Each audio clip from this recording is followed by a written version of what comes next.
Can somebody confirm you can hear me? I can. Thank you. Get a little more light in here.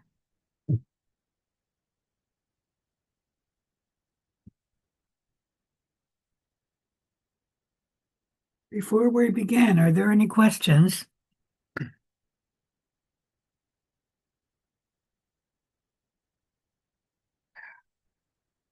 not hearing anything.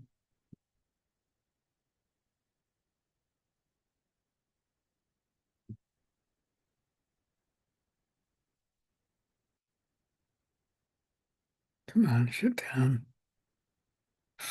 Not able to get that to shut down. All right, let me see if I can't lower that.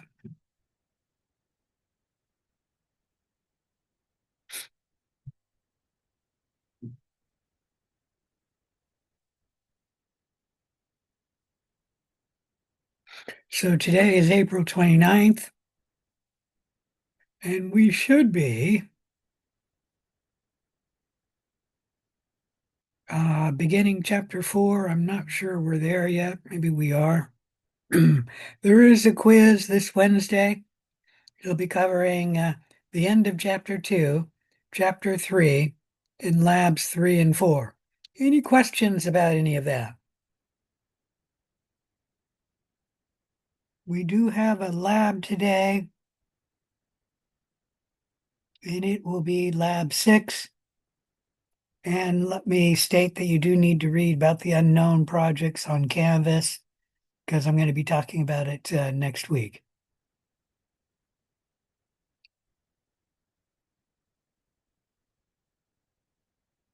All right, any questions about this? Oops, this right here, I guess. Let me see if we're on chapter 4.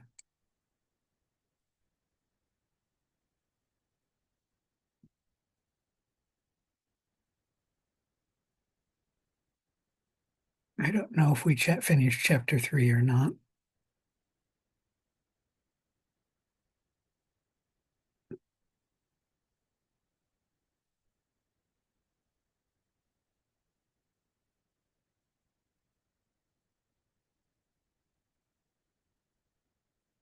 Okay, I do remember talking about the special stain. So we have finished chapter 3.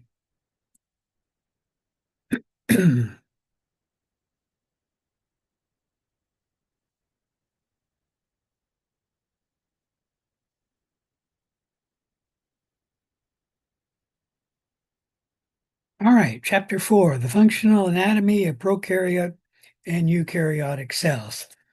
Usually with chapter 4, I only talk about prokaryotic cells because you've already had eukaryotic cells in your preliminary biology class. And so the only thing I'll talk about in eukaryotic cells for sure is the oh, what is it called? The endosymbiotic theory.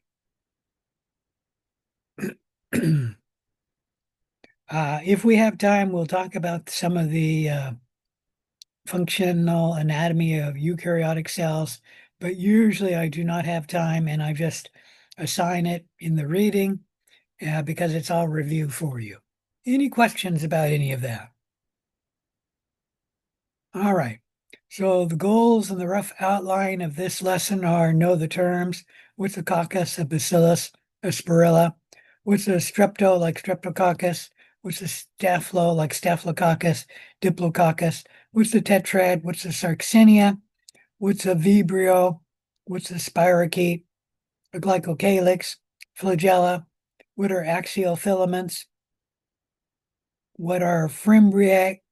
Excuse me, fimbriae, what are pili, what is peptidoglycan, what are endotoxins, is selective permeability, what's diffusion, facilitated diffusion, and osmosis, what's active transport, what is tonicity, what is a plasmid, what are inclusions, what are endospores, and lastly, the endosymbiotic theory. Any question about any of these terms? All right. Two, you should also know how our gram-positive and gram-negative cell walls differ and be able to describe the importance of taxis in bacteria. Any questions about this overview and the major goals? So when we're talking about cells, we can break them down into prokaryotes and eukaryotes. Prokaryotes literally is Greek for pre-nucleus. Pro is pre. Karyotes really translates to kernel, but we're taking that to be nucleus. And then eukaryote, U means true, so this means true nucleus. Are you Well, sharing your screen? I thought I was. Am I Yeah, not? I don't think you are. Okay, thank you. Whenever I'm talking about the syllabus, I'm always trying to show you the syllabus, so you should actually let me know when I gave you the schedule that I wasn't sharing my screen. All right, let me share my screen here. All right, you should see my screen now. Yeah. So prokaryotes have one circular chromosome. It is not in a nucleus because they have no nuclei. Eukaryotes, on the other hand, had linear chromosomes and they are in a nucleus. A circular chromosome is one where the beginning point is the same as the starting point, a circle. A linear chromosome, like the X chromosome, has a beginning point over here and any point over there, and they are different points. DNA is not associated with histones in prokaryotes. Histones are not present in prokaryote, well, in bacteria, we'll word it that way. And in eukaryotes, DNA is associated with histones. The DNA actually wraps around the histone protein, and that, well, there are other proteins also in the chromosome, but that's the main protein in the chromosome, as well as the DNA. Prokaryotes have no organelles. Eukaryotes do have organelles. An organelle is a membrane-bound sac in the cell, and this membrane divides the cell into compartments, at least in a eukaryote cell. There's peptidoglycan in bacteria cell walls, not in archaebacteria, but in bacteria cell walls. And there's no peptidoglycan in eukaryote cells, including the cells that have a cell wall. Prokaryotes largely divide by binary fission, where the cell simply splits in two. Eukaryote cells divide by mitosis. All right, any question about any of this?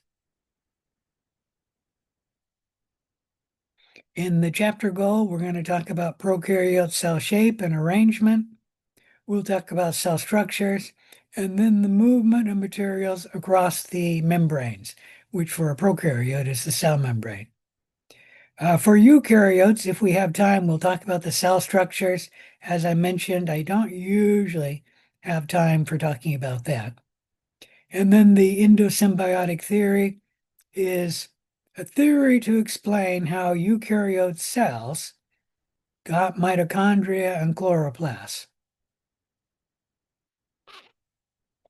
When we're talking about prokaryotes, you should realize they have a cell size and a cell shape.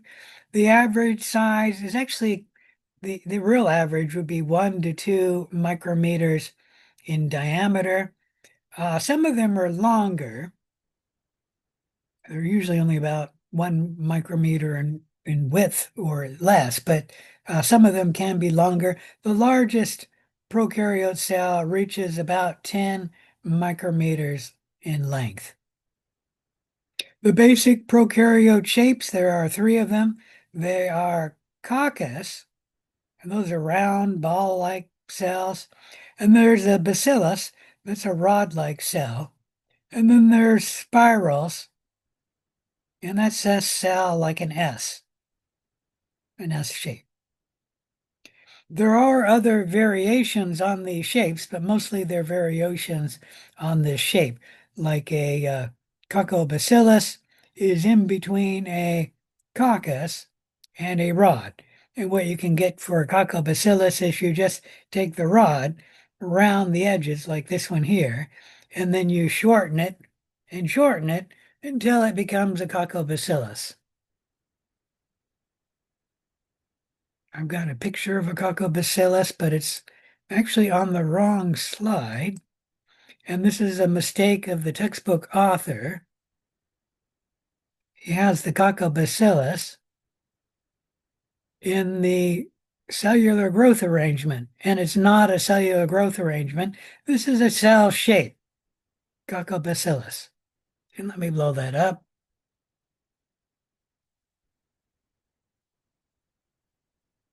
There's the artist rendition, and there it is right there. Coccobacillus, that one particularly. That one almost looks like a rod.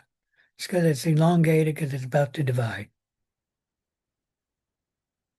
We'll talk about the cellular growth arrangement in a little bit, but the Coccobacillus is not a cellular growth arrangement. It is a cell shape in between a coccus and a bacillus.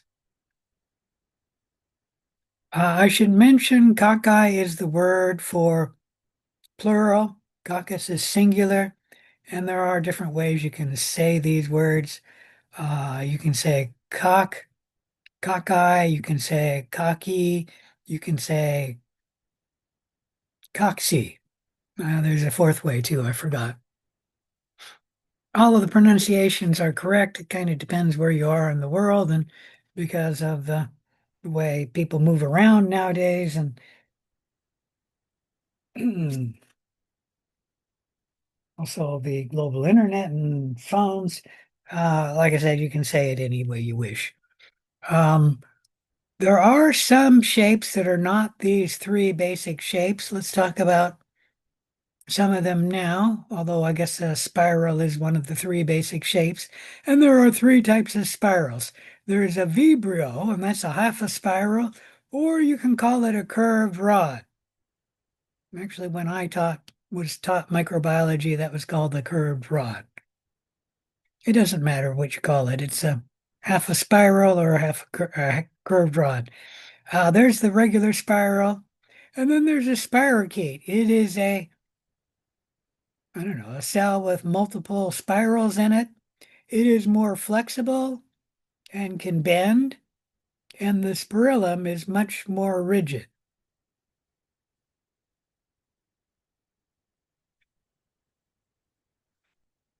Let's talk about the cellular growth arrangement. These are how the cell grows and how they stick together. So when a cell divides, if it sticks together, it can form a cellular growth arrangement beyond one cell. You do have a cellular growth arrangement of a singlet, a single cell. And there we have one there, a single cocci. You can also have two cocci stuck together, and that is called diplococci. You can have several cocci lining up in a line, and that's called streptococci. You can have four cells stuck together, and that's a tetrad. You can have 8 cells stuck together, and that's a sarxinia. And then you can have cells clumping together, sort of like a cluster of grapes. That's actually what staphylococci means. Cocci in the shape of a cluster of grapes. Put a vine there and you got a cluster of grapes. Let me blow this up. And that's the artist rendition. There's a diplococci there. There's a diplococci there. That, if you look closely, is streptococci right here. It's hard to see the tetrad because there's so many together, but there's a tetrad right there. And then the Sarxinia, it's very hard to see them because there's too many of them here. And you won't see all 8 of the cells. You don't even see all 8 of the cells here. We have the 8th cell right back there, and you can't see it because it's blocked by these 3 cells. And then the staphylococci. shown there. It's just how the cells grow and how the cells stick together, and it sort of depends on how the plane of division is. If there's only one plane of division, the cells will become diplococci or streptococci. Two planes of cell division, the cells will become tetrad. Three cells of division will become sarcsinia or staphylococci. The cocci have the most cellular growth arrangements, but bacilli do have a few cellular growth arrangements. You can have singlet bacilli, shown here. You can have diplobacilli, two bacilli stuck together. You can have streptobacilli, several bacilli stick together on their long side, making like a row of sausages, if you know what I'm talking about. They used to sell sausages this way. Actually, I haven't seen them for a long time, but they used to sell them that way. And then if you have the bacilli stuck together on their long edge, it's actually called a palisade. And that comes from a palisade fence. Let me see if I can get this. If you're familiar with Mark Twain or Huckleberry Finn, or both of them, whatever the book was called, I don't remember. Maybe one was called one and the other was called another. I think it was Mark Twain was painting a palisade fence, and he was trying to convince Huckleberry Finn that it was exciting and neat to do so that Huckleberry Finn would do the work for him. It's a fence shaped like this, where the ground is down here, and you just put the boards of wood up like that, and then this is the dirt. And that's just the fence. And the rods can be stuck together like this, and it's called the palisade. Any question about any of that?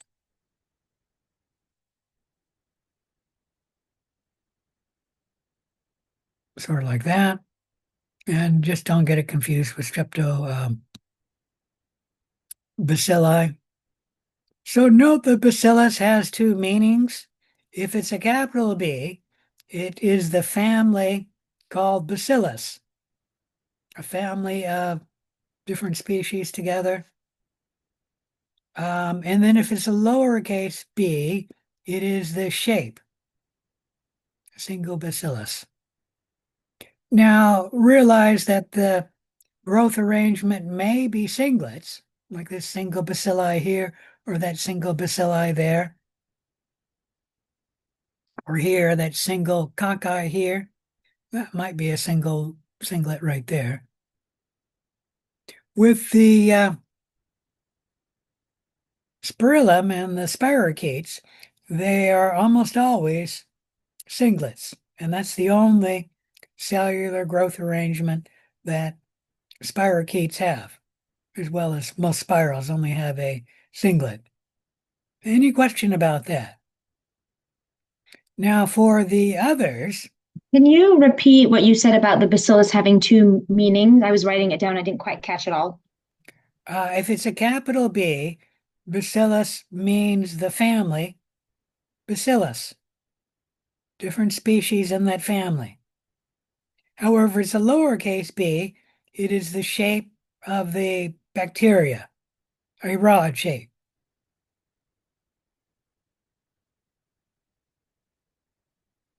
And I guess while I'm talking about, don't get confused by streptococci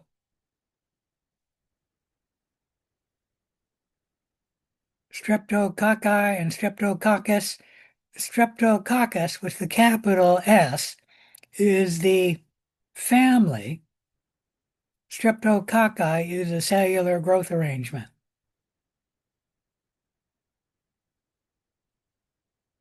All right, so we were talking about the spirals on the spirochete. Their only cellular growth arrangement is a singlet. But for the cocci, You can have singlets, you can have diplobacilli, you can have streptobacilli, you can have tetraeds, you have a Sarxinia, you can have staphylococci. And within one species, if there is a cellular growth arrangement beyond a singlet, there will be multiple cellular growth arrangements for that species. For example, if we have a streptococci, you can have streptococci and it can break, forming a diplococci. And the diplococci can break and it'll form singlets. So the streptococci growth arrangement will always be pleomorphic. There will be more than one. Any questions about any of that? Like the Sarxinia can break into tetrads. The tetrad can break apart into a diplococci. The diplococci can break apart into singlets.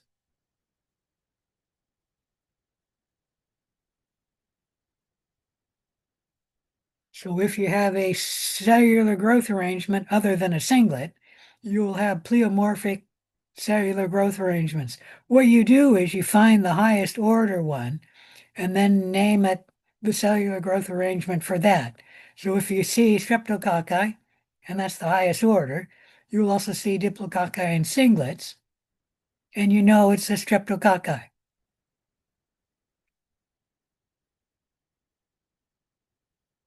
If on the other hand, you only find singlets and diplococci, you know the cellular growth arrangement is a cocci.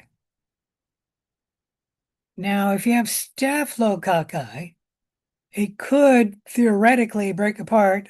I've only seen it a couple of times into a streptococci. And it can easily break apart into Sarxinia and tetrad and diplococci. But you would go with a staphylococci because they say that's a higher order than a streptococci. A Sarxinia should not break apart into a streptococci. It could break apart into a tetrad or a diplococci or a singlet. When you get a cellular growth arrangement, you literally have to look at the cells in a liquid culture, meaning in a broth, and then do a wet mount or something similar, very gentle, to make sure you don't break the growth arrangement when you're making the slide. And we'll talk a little bit about that when we're talking about the unknown project, that when you look at the gram stain, you cannot determine the cellular growth arrangement from the gram stain, because the streptococci can easily break apart in the procedure of making a gram stain. And the staphylococci too. And then worse, when you're making the gram stain, cells can come together. They'll be sticking together because they're usually grown on a plate. So they can form growth arrangements that they shouldn't have, like a staphylococci, and it should be diplococci because the cells just come together. And then when you evaporate the liquid, the cells kind of stick together also. So you cannot determine the cellular growth arrangement from most stains, including the gram stain. To determine the cellular growth arrangement, you have to grow the cells in a liquid culture or a broth, and then be very gentle, like doing a wet mount, to look for the cellular growth arrangement. All right, some structures of typical prokaryotic cells is shown here. All of the structures shown in red can be found in all cells: cytoplasm, ribosomes, plasma membrane. And this is not a good one because we have a nucleoid region in a prokaryote cell, but in a eukaryote cell, we actually have a nucleus. So it's not called a nucleoid region or a nucleoid containing the DNA. So maybe we should remove this one from red, because the eukaryote cell doesn't have a nucleoid region. The nucleoid region of a prokaryote cell is just where the DNA is floating in the cytoplasm. And there is no distinction between the cytoplasm and the DNA because there is no division between them. It's wherever the DNA happens to float in the cytoplasm. And the DNA is, as you know, a string of nucleotides hooked together in the cytoplasm. And that DNA is actually, at least most of the times, in solution of the cytoplasm. The only exception is if the cell is going through cell division, mitosis, or meiosis. We're talking really about a eukaryote cell, in which case the chromosome will condense, fold up, and then you can see like the X chromosome, and that chromosome will come out of solution, and it will literally precipitate out of the cytoplasm. But normally the DNA is in solution, dissolved in the cytoplasm. And like I said, there's no distinction between the cytoplasm and the DNA. It's just wherever the DNA is floating. And that is called the nucleoid region of a prokaryote cell. The items shown in black are not found on all cells. Some prokaryote cells have a pilus, but not all of them. Some have inclusions or inclusion bodies. What an inclusion is just a accumulation of molecules or stuff that the cell is collecting. And so many molecules or stuff have come together in one region that the molecules come out of solution, meaning they precipitate out of solution. And that is, we call an inclusion. Something you can see in the cytoplasm. It's no longer dissolved in the cytoplasm. Cell wall, well, many bacteria and many plant cells, actually all plant cells, many eukaryote cells, such as plants and fungi, have a cell wall. But not all cells have a cell wall. The capsule is something outside the cell wall. Not all cells have a capsule. The plasma membrane, actually all cells have a plasma membrane, so that is in red here. Fimbriae is a hair coming out of a cell, much longer or shorter than a pilus or the flagella. The cell uses fimbriae to attach to things. Flagella, if the cell can move or swim, it has at least one flagellum. And if it has more than one flagellum, it's called flagella. And it allows the cell to move or swim. The cell may have a plasmid that's similar to the chromosome, which is the DNA that I talked about earlier. Prokaryotes usually only have one chromosome, but they may have more than one plasmid or one plasmid, but not all cells have plasmids. And there are some plasmids in eukaryote cells, like yeast have plasmids, but most eukaryote cells do not have a plasmid. You don't need to know that, but prokaryote cells may or may not have a plasmid. All right, any question about any of this? We'll talk about a number of these in greater detail.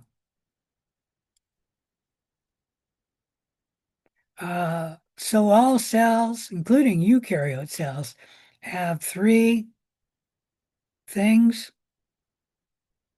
a cell membrane, a cytoplasm, and then DNA. All cells do have ribosomes as well, but a eukaryote ribosome is larger than a prokaryote ribosome. And we'll talk about that when we talk about ribosomes. All right, the glycocalyx, also called under our light microscope a capsule. A glycocalyx is something secreted by many, but not all, prokaryote cell. So some prokaryote cells lack a glycocalyx, other cells have them. It is outside the cell wall. It's usually sticky. There are 3 types of glycocalyxes, and that can be pronounced glycocalyx or glycocalyx. Both pronunciations are correct. The type that we can see under the light microscope is called a capsule. It is a neatly organized glycocalyx, and it has many more molecules besides water. The capsule can prevent phagocytosis, so it can make the cell more pathogenic because the immune system has a hard time attacking the bacteria if it has a capsule. If the capsule or the glycocalyx cannot be seen under the light microscope, it is called a slime layer. You need to have an electron microscope to see the slime layer. The reason why the slime layer cannot be seen under the light microscope is because the slime layer is mostly water. It is an unorganized structure and very loose, mostly water. The light microscope just can't see it. And then the third type of a glycocalyx is called the extracellular polysaccharide. It is something that is found in a biofilm, and it's secreted by cells. And all these glycocalyxes come together to form the biofilm around the cells. And we'll talk a little bit about this later in the term. Not all cells have a biofilm, and they make a different. They make the cells different because they're inside the biofilm. Like cells in a biofilm are much harder to kill than cells outside of the biofilm. And we'll talk a little bit about that later. Anyways, there's 3 types of glycocalyxes. The only one you really need to know about is the capsule. That's what we can see under the light microscope. The slime layer cannot be seen under the light microscope. And the extracellular polysaccharide is what makes the biofilm. The flagella is a structure on any cell, bacteria or archaea, if the cell can move. It has a flagella because that's the only structure prokaryotes have that allow movement of their cells. Eukaryotes do have flagella, at least some cells do, like the sperm cell has a flagella. The cells in the trachea of your throat have flagella. Or is that cilia? Let me think about that. No, that's cilia. Never mind. But not all cells have a flagella. If a prokaryote cell lacks flagella, it cannot swim or move in the media. A eukaryote cell may move by other structures other than the flagella, meaning they have 3 structures that allow for their cells to move. And we'll talk about that later. But for bacteria and archaea, if the cell can move, it has a flagella. The flagella is mainly outside the cell wall, but there is a little portion inside the cell wall, and then a tiny portion actually in the plasma membrane. The flagella is largely made up of flagellin, and that's just a protein. Any question about any of that?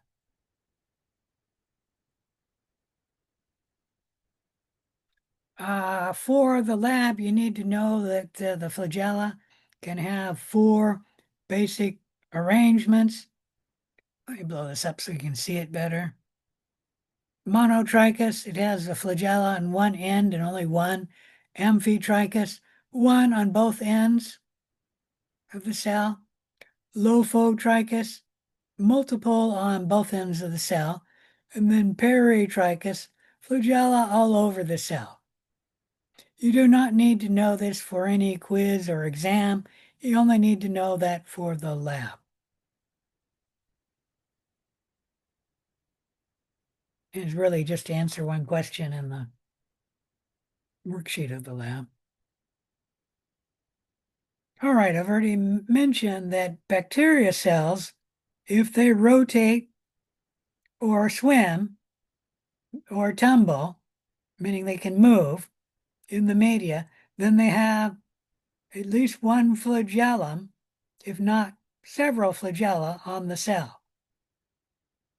The taxis is the movement of cells toward or away from a stimuli. We have two types of taxis in cells. There's chemotaxis, where the cell responds to a chemical and then either moves toward that chemical or away from that chemical.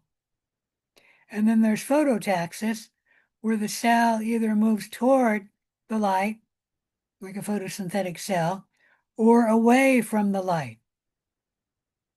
And that would be a non-photosynthetic cell. Any question about any of that?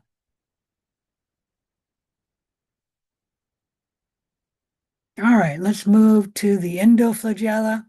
It is also called an axial filament. It is a special flagella seen only in spirochetes. It is anchored at one end of the cell, and it is literally inside the cell wall.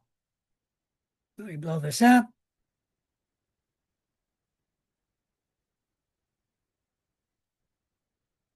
So here we see the axial filament in bright pink, and then in the purple pink is the cell wall, which literally goes around the axial filaments, and the axial filament is inside the cell wall. The axial filaments, or the endoflagella, wrap around the spirochete, I don't know, in this type of a movement shown here. It gives the spirillum, or the spirochete, a distinct movement.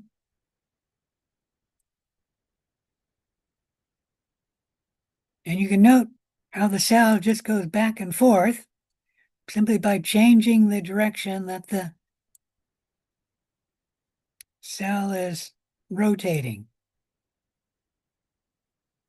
And there you saw something. I mentioned that the spirochete is very flexible. Right here, nope, a little back further. Right there, the cell is going to bend on itself right here, and then switch from moving north to south to moving east and west. Any question about any of that? And you can sort of see when the cell is moving this way, it's just rotating one way. And to move the other way, the cell rotates the other way.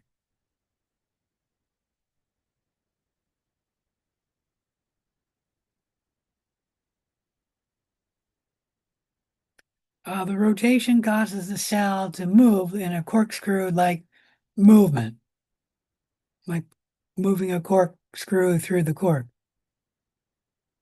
It's thought that this movement can actually help the spirochete burrow through a mucous membrane.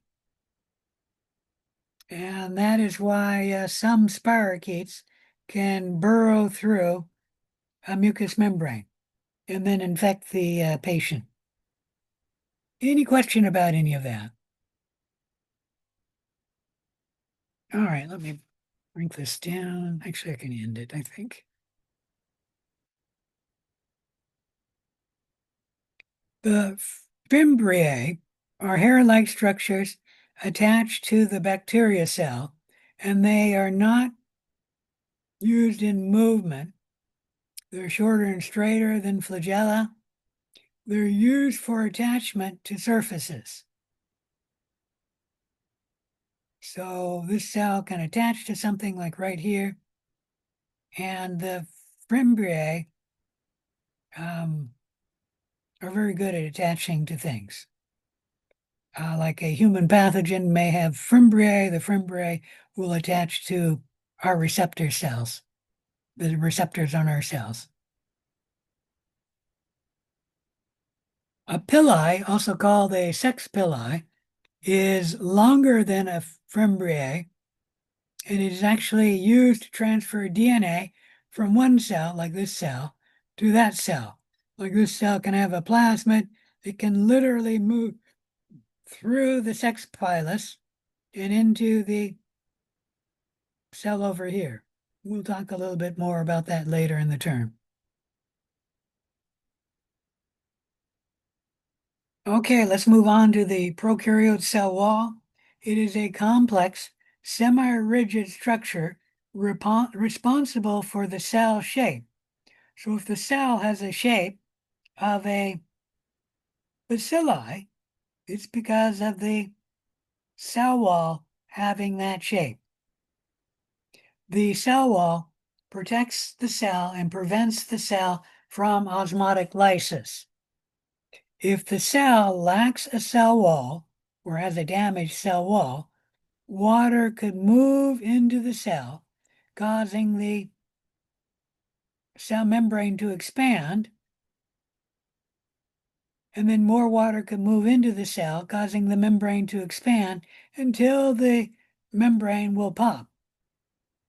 And if you've ever seen that in Biology 160, where you put red blood cells into a beaker of water, the blood cells will get water moving in until the cell pops, and then the red blood in the water will go clear from the red blood cells lysing. That's osmotic lysis, by the way. And that happens to red blood cells because they lack a cell wall.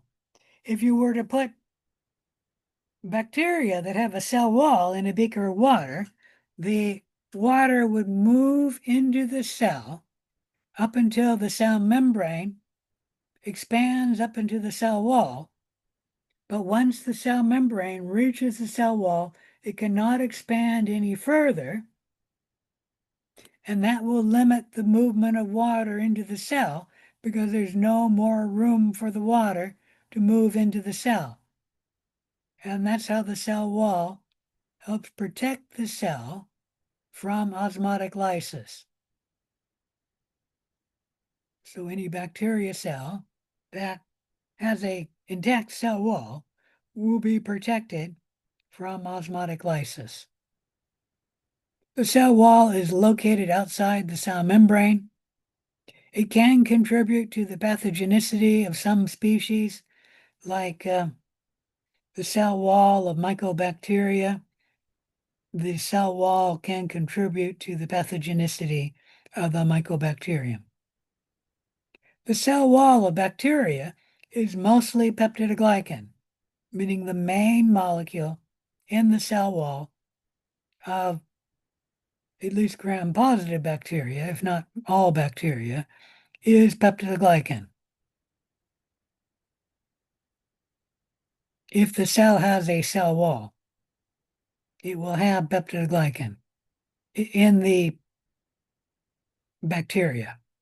If the bacteria do not have a cell wall, they actually will not have peptidoglycan, and they are not protected from osmotic lysis. And we'll talk about the cell shape in a little bit too. Peptidoglycan is a polymer of a repeating disaccharide, NAG and NAM. And the NAG and NAM just repeat one after the other, making a very long string of NAG and NAM in the cell. It forms a lattice of the cell wall, meaning we have NAGs and NAMs forming a row, and then these rows line up one after the other, and then they're attached together by peptidoglycan. We'll talk about that in a minute.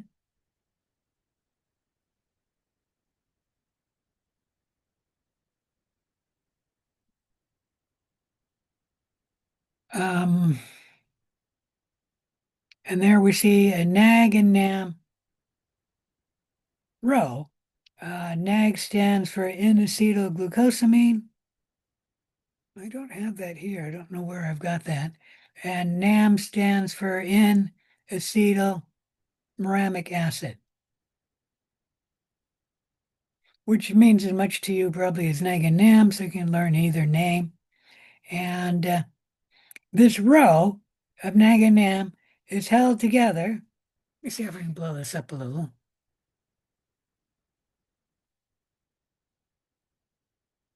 Is held together to this row underneath it simply by this peptidoglycan, meaning a peptide, short peptide, holds this row to that row. And then this peptide links to that peptide, and that peptide linking that row to that row. And the peptides link the NAG and NAM rows together, one after the other, and then one, I don't know, down below each other. There'd be one down there hooked together to that one too. Oh, there it is here, N-acetylglucosamine and N-acetylmuramic acid. Penicillin actually inhibits the formation of peptidoglycan.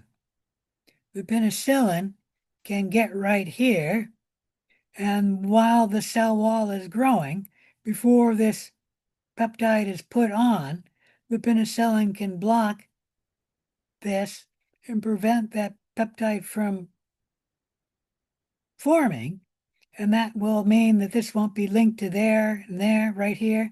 That puts a hole in the cell wall, and then the cell membrane can protrude out of that hole, and more water can come into the cell, making that cell membrane protrude further until the cell membrane will eventually burst out of the hole in the cell wall. And that's literally how penicillin kills the bacteria cell. It prevents the peptidoglycan from attaching the NAG and NAM rows together, like there's penicillin right here, prevents this peptide from forming, preventing this from attaching to that one, creating a hole here that the cell membrane can protrude out of the cell wall. And then the water is literally which kills the cell when penicillin G is killing the cell. Any question about any of that?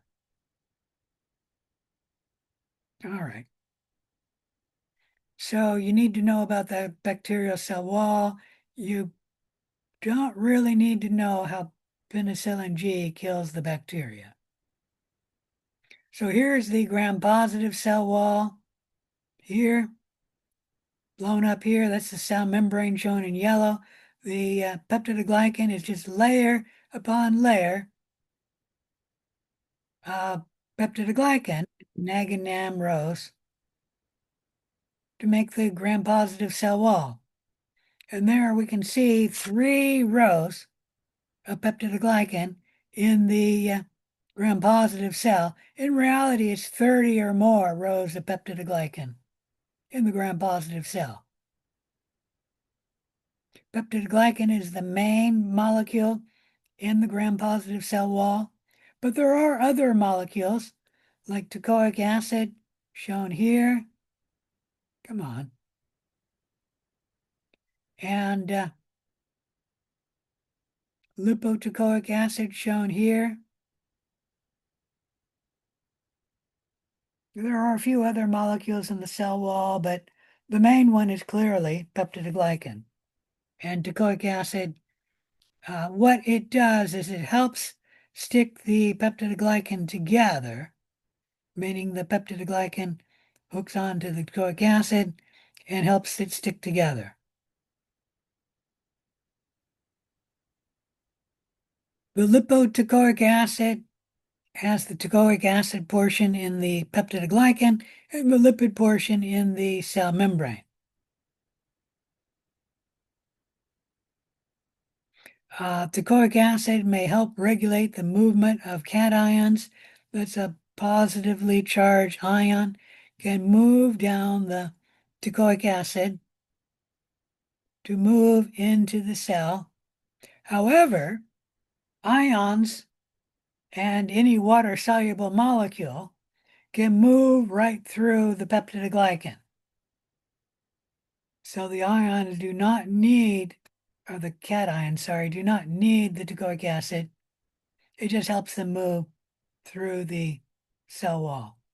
But they can move through the cell wall if they didn't have any teichoic acid in it, which we'll talk about. The gram-negative cells don't have any teichoic acid in it, and the cations can move inside the cell wall.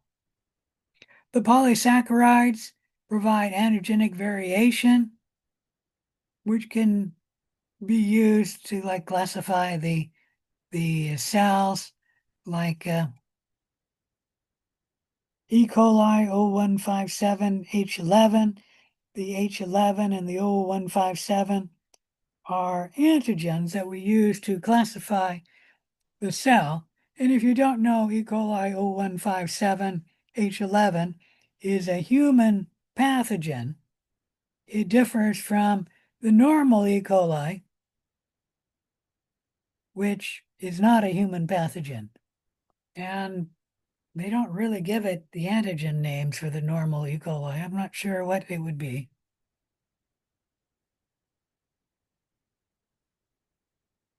Anyways, the polysaccharides provide for the antigenic variation. The gram-negative cell wall is fundamentally different from the gram-positive cell wall. We're seeing it here, and there's a blow up. You'll note the cell membrane yellow, similar to the gram-positive. Then we have a purple region, which is thinner than the gram-positive. And then we have another lipid region, yellow, outside the peptidoglycan. We're looking at the thinner peptidoglycan layer here. It's shown as only one, and in reality, it's 3 to, I don't know, about 20 layers of peptidoglycan. So it's more than one layer of NAG and NAM or peptidoglycan in the cell wall. There's at least 3, up to about 20. The main point is it's much thinner than the gram-positive cell. And then there we see the lipid portion here is actually called the outer membrane of the cell wall. This layer of the outer membrane of the cell wall is essentially the same as the lipid bilayer of the cell membrane, where the main molecule is a phospholipid. Let me blow it up a little. So right there, we're looking at one phospholipid, and the bilayer is because there's 2 layers of phospholipids, which make the cell membrane. There are other molecules inside the cell membrane, such as carbohydrates and proteins, like this transport protein there, and what is that? Another protein there. In the outer membrane of the cell wall, you can have other molecules as well as phospholipid. And phospholipid is the main molecule of this layer of the bilayer, meaning this one layer of the bilayer of the outer membrane. Phospholipid is the main molecule. But we do have other molecules in there, including carbohydrates and proteins, like that protein there, and that protein there. In this layer of the outer membrane of the cell wall, we do have phospholipid, like there's one there, and it's the main molecule of this layer of the outer membrane. But there are other lipids in this layer of the outer membrane, such as lipid A, and there's an O polysaccharide attached to lipid A, making the lipopolysaccharide of the outer membrane. The lipid A is the important one because lipid A is an endotoxin. Remember, an endotoxin is something that is toxic to our cells. And so anyone who has a gram-negative infection with a cell wall is going to have lipid A in that cell wall. It's actually in the outer membrane of the cell wall, but it is part of the cell wall. And lipid A is an endotoxin. The endotoxin is only found in this layer of the bilayer of the outer membrane of the cell wall. Any question about any of that? Come on.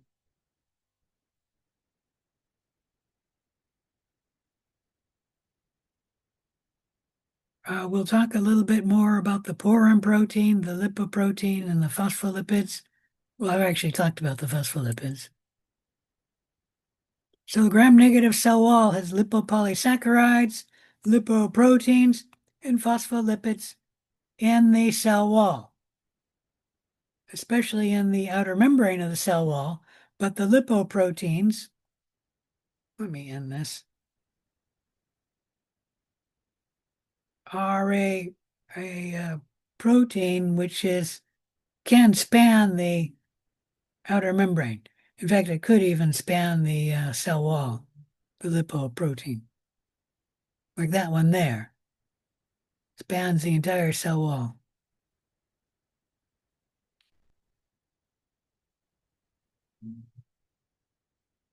The gram-negative outer membrane can help protect the cell from certain things, like from penicillin G, the complement proteins. That's a protein in our body that helps attack foreign invaders and can help the bacteria from antibiotics. Well, excuse me, I already said antibiotics.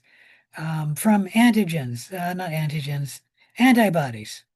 If the antibody is binding to the cell membrane or a protein underneath the outer membrane of the cell wall, the outer membrane of the cell wall can prevent the complement proteins or the antibodies from binding to the bacteria. I already mentioned penicillin G cannot get through the outer membrane of the cell wall, as penicillin G damages the peptidoglycan layer of the cell wall.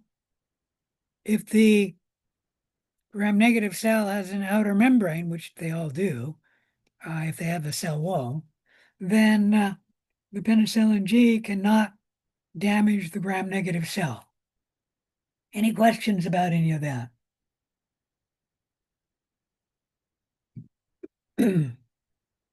So the important part is that the outer membrane can help protect the cell.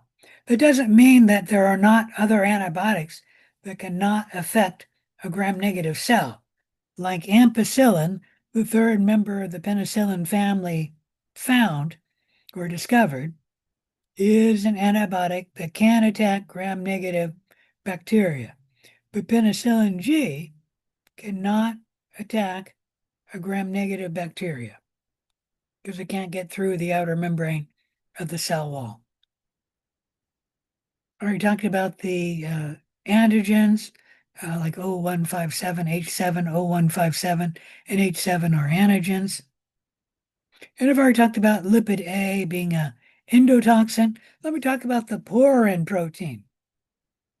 The porin protein is a channel protein that allows molecules to enter the cell wall, particularly entering the outer membrane of the cell wall, and then keeping other molecules from entering it. The porin protein is different from a transport protein like glucose and fructose and let's see, an amino acid and lysine can all get through the porin protein. Because the cell wants it, you want it to move into the cell.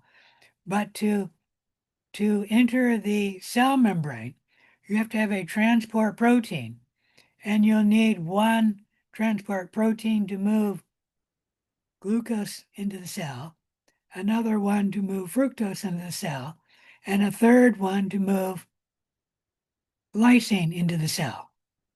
So the transport protein is specific and only moves one molecule across the cell membrane, whereas the porin protein is kind of non-specific. It allows many molecules to enter, but it prevents some molecules from entering, like it does keep penicillin G outside the outer membrane of the cell wall. Any questions about the porin protein?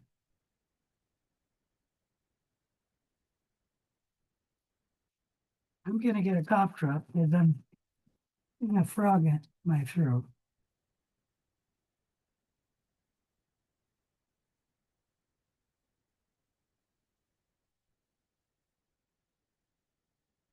So the porin proteins form a channel through the outer membrane of the cell wall. All right, when talking about the gram-positive cell wall, they have a thick peptidoglycan layer, and it gives the cell a rigid structure. The gram-negative cell walls have a thinner peptidoglycan layer, and the cells are rigid, but they're not as rigid as the gram-positive cell. The gram-positive cell wall has teichoic acid in the cell wall. There's no teichoic acid in the gram-negative cell walls. And as I did mention, the cations can move through the peptidoglycan of the gram-negative cell wall. There is no outer membrane in the gram-positive cell wall. There is an outer membrane in the gram-negative cell wall. And what's important about that is there's lipid A in that outer membrane, and lipid A is an endotoxin. Any question about any of that?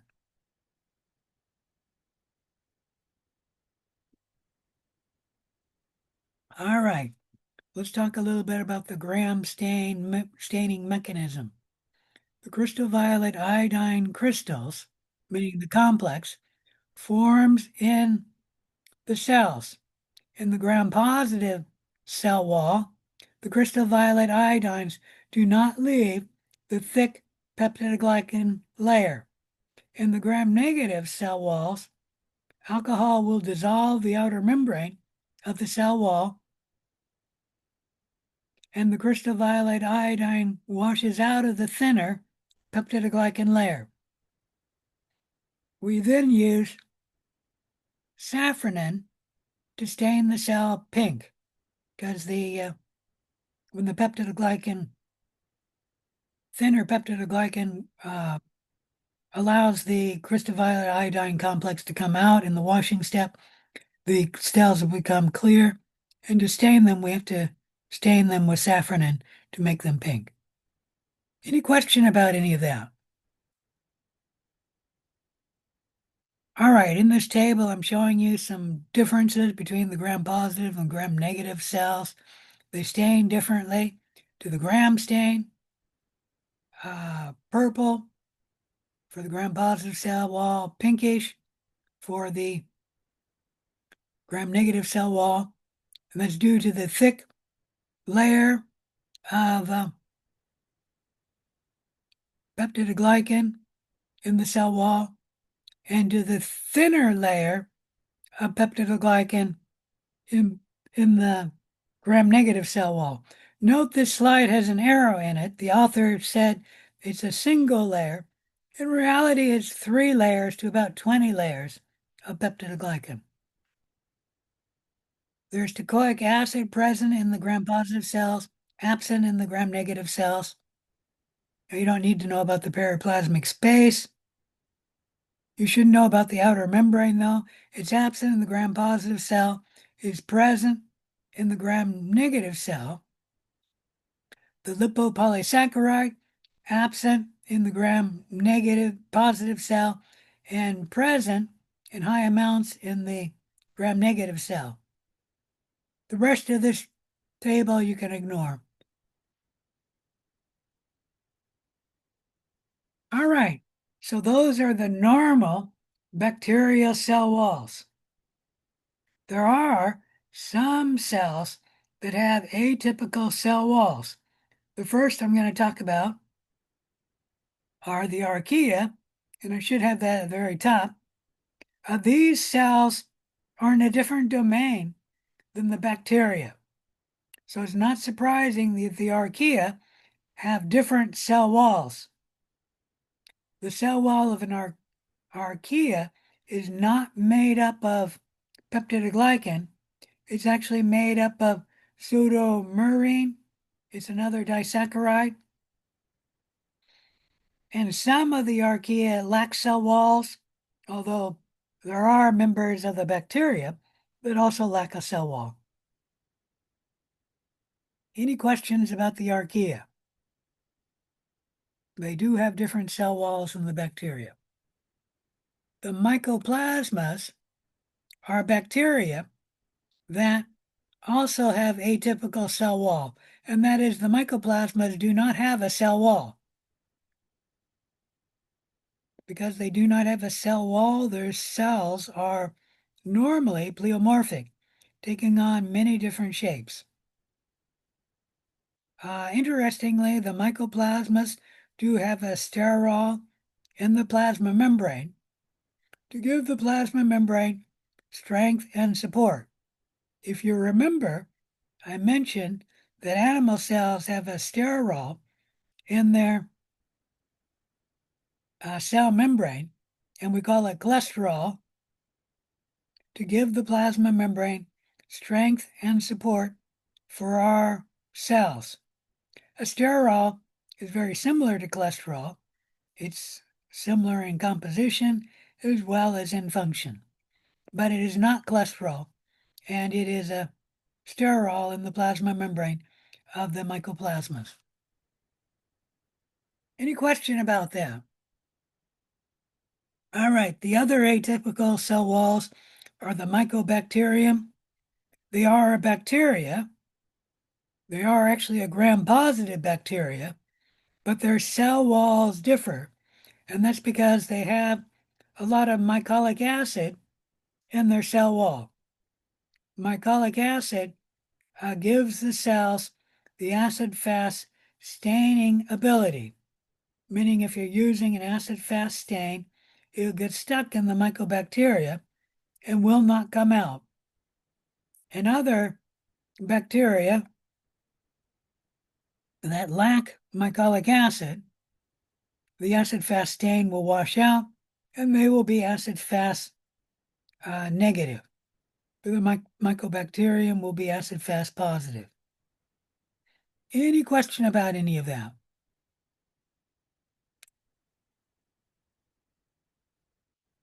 All right, you can damage prokaryote cell walls, making the cells susceptible to osmotic lysis.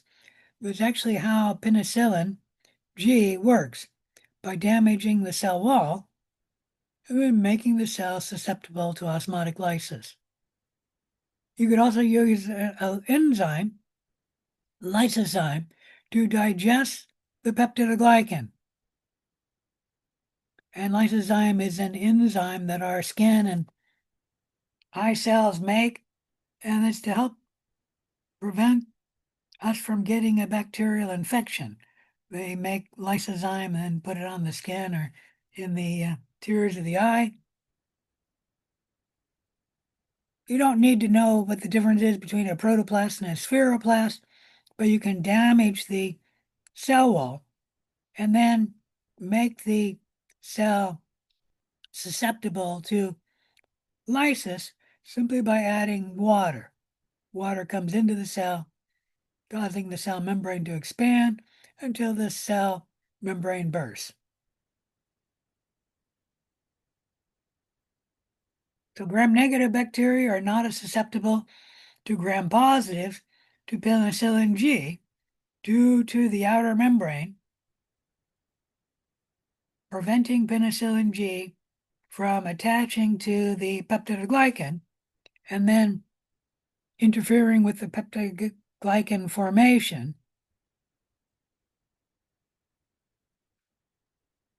But the gram negatives are susceptible to other antibiotics that can penetrate the outer membrane of the cell wall.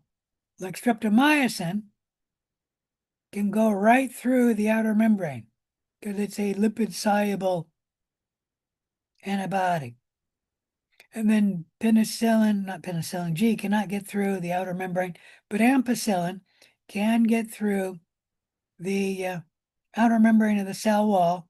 It can go through the porin and then damage the cell membrane, cell wall, sorry, not the cell membrane. The cell wall can damage the peptidoglycan of the cell wall. Any question about any of that? All right, if not, let's move on to the plasma membrane. It is largely a phospholipid bilayer. So here we have the cell membrane, and as you can see, it's just two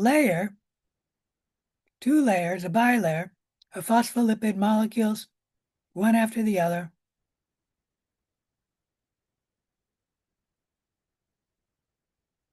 Shaped like that, where the fatty acid portion is on the inside of the cell membrane, and then the heads, the phosphate region, is facing inside the cell because there's mostly water in the cytoplasm here. And then it's facing outside the cell because outside the cell there's mostly water as well. We're talking about the blood, for example. About 80% of the blood is water. The plasma membrane does have more than just phospholipid. It does have proteins, and there are three. It does have carbohydrates as well, but there are three main proteins. There is a peripheral protein, shown here, and a peripheral protein is one where the main component of the protein is on one side of the membrane or the other side. There are also integral protein and transmembrane protein.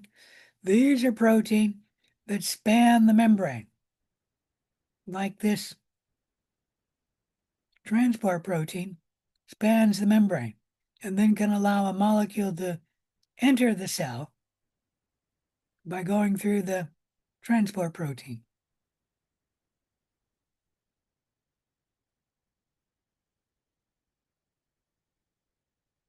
All right, any question about any of that? We use the fluid mosaic model to explain the plasma membrane. The fluid mosaic model states that the membrane is a mosaic of phospholipids and proteins. And this membrane is as fluid as olive oil. So think about it. My hand here that you're seeing is held together by the cell membrane, because that's all animals have. And yet, the cell membrane is as fluid as olive oil. That always amazes me when I think about my hand being held together simply by olive oil, or something as fluid as olive oil. The proteins can move about to function. Not all proteins move, but many of them do. And if you had A&P, you know that receptor proteins can move together, so they can be in different regions, and then when they get bound to their ligand, they all move together. So the proteins can move about in the plasma membrane. The phospholipids can also rotate around as well as move laterally.